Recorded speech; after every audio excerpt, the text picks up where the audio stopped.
Hello students, कैसे हैं आप। आई होप आप लोग अच्छे होंगे, स्वस्थ होंगे, मस्त होंगे और आप लोगों का जो तैयारी है वो ज़बरदस्त चल रहा होगा। आज हम आप लोगों के लिए लेकर आ गए हैं बिजनेस स्टडीज यानी कि व्यावसायिक अध्ययन का टॉप वीवीआई थ्योरी क्वेश्चन, वो भी चैप्टर वाइज। ठीक है, चैप्टर वाइज जितना चैप्टर बिजनेस स्टडीज में है यानी कि बीएसटी में है, सभी चैप्टर से हम वीवीए थ्योरी बस एक ही वीडियो में लेकर आ गए हैं। अकाउंटेंसी का अपलोड हो चुका है लेकिन उसमें कुछ चैप्टर छूटा है जिसका हम कल वीडियो प्रोवाइड करा देंगे।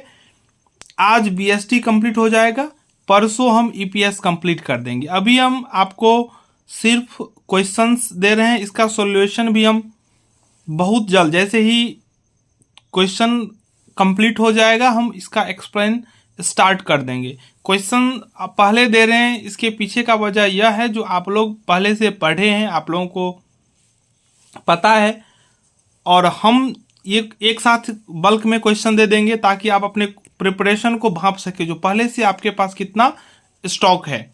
जो छूटा है उसको आप प्रिपरेशन करेंगे और जब हम एक्सप्लेन करेंगे वो आपको रिवाइज करवा देगा। ठीक है, बस इतना ही प्रश्न और नंबर मिलेंगे पूरे 100। बिल्कुल आपने सही सुना है, जितना क्वेश्चंस मैं आपको बता रहा हूं पढ़ लीजिए, क्योंकि ये परीक्षा में बार बार पूछे गए प्रश्न है। सब प्रश्न यहीं से आएगा, बाहर से कहीं से नहीं आएगा।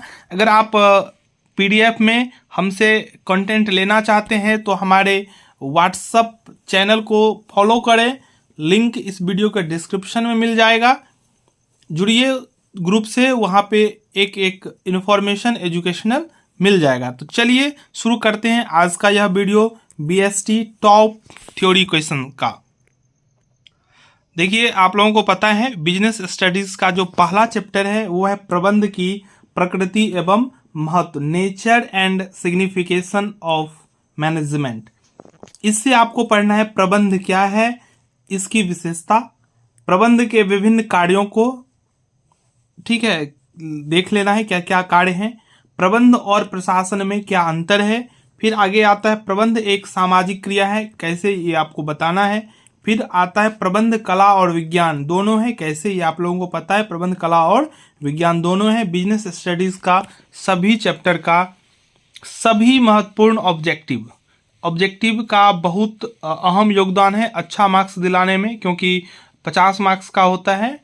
ठीक है, यानी कि आधा नंबर ऑब्जेक्टिव के होते हैं, तो ऑब्जेक्टिव आपको याद रखना बहुत ज़रूरी है। हमने जितना ऑब्जेक्टिव अपलोड किया है आप उतना ही ऑब्जेक्टिव याद कर लीजिए।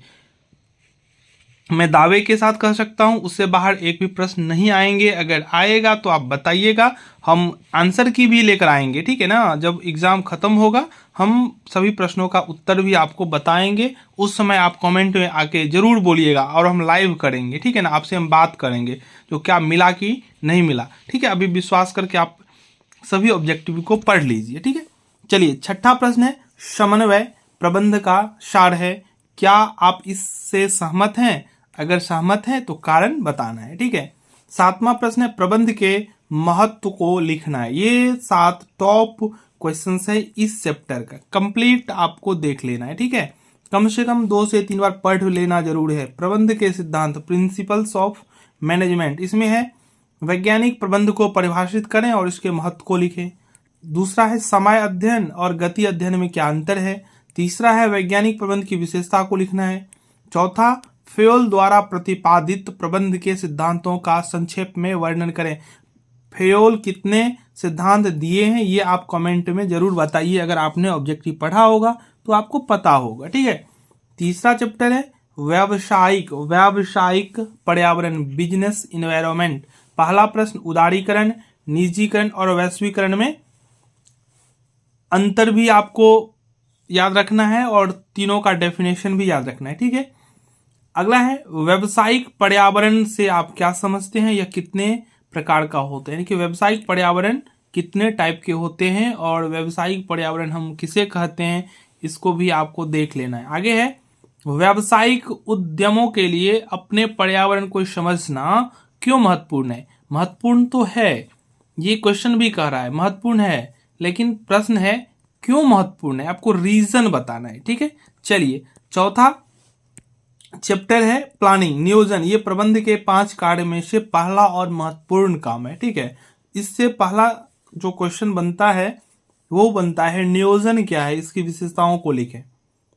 दूसरा प्रश्न है नियोजन को प्रबंध का आवश्यक कार्य माना जाता है, क्यों? देखिए प्रश्न यहां पे क्यों, नियोजन क्यों इंपॉर्टेंट है, क्यों नेसेसरी है मैनेजमेंट के लिए, ठीक है, प्लानिंग। आगे है एक आदर्श योजना के 3 गुणों को लिखना है। आपको 5 गुण भी याद कर लेने, क्योंकि 5 नंबर के भी प्रश्न आएंगे, ठीक है, तो आपको काम दे देगा। चौथा प्रश्न है नियोजन के उद्देश्य बताइए। पांचवा है नियोजन की सीमाओं का वर्णन कीजिए, ठीक है। प्लानिंग से इतना ही आपको देखना है। संगठन ऑर्गेनाइजेशन में देखना है अधिकार, भारार्पण व विकेंद्रीकरण में क्या अंतर है, ठीक है। औपचारिक संगठन और अनौपचारिक संगठन में अंतर। फिर आता है संगठन से आप क्या समझते हैं, संगठन की प्रकृति एवं उद्देश्यों का वर्णन करें। चौथा केंद्रीकरण और विकेंद्रीकरण में डिफरेंस आपको बताना है। फिर आता है भारार्पण से क्या अभिप्राय है, भारार्पण क्या होता है, ठीक है। संगठन के विशेषताओं को लिखना है। छठा जो है स्टाफिंग चैप्टर है वो है पहला भर्ती का क्या अर्थ है, भर्ती क्या होता है, भर्ती के आंतरिक एवं बाह्य स्रोत में डिफरेंस आपको बताना है। यानी कि भर्ती के आंतरिक स्रोत और बाह्य स्रोत, भर्ती 2 प्रकार के होते हैं, आंतरिक एवं बाह्य, दोनों में डिफरेंस आपको बताना है। फिर आ रहा है अगला इंपॉर्टेंट प्रशिक्षण से आप क्या समझते हैं, प्रशिक्षण और शिक्षा में क्या अंतर है। फिर आता है नियुक्तिकरण से आप क्या समझते हैं, नियुक्तिकरण प्रक्रिया के विभिन्न चरणों को बताइए, विभिन्न चरणों को बताइए, ठीक है। चलिए डायरेक्टिंग यानी कि निर्देशन चैप्टर में देख लेते हैं क्या है इंपॉर्टेंट।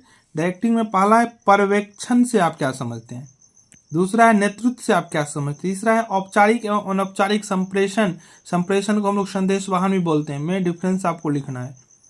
फिर आता है वित्तीय एवं अवित्तीय प्रेरणाओं में अंतर स्पष्ट करें, अभिप्रेरण से आप क्या समझते हैं, ठीक है।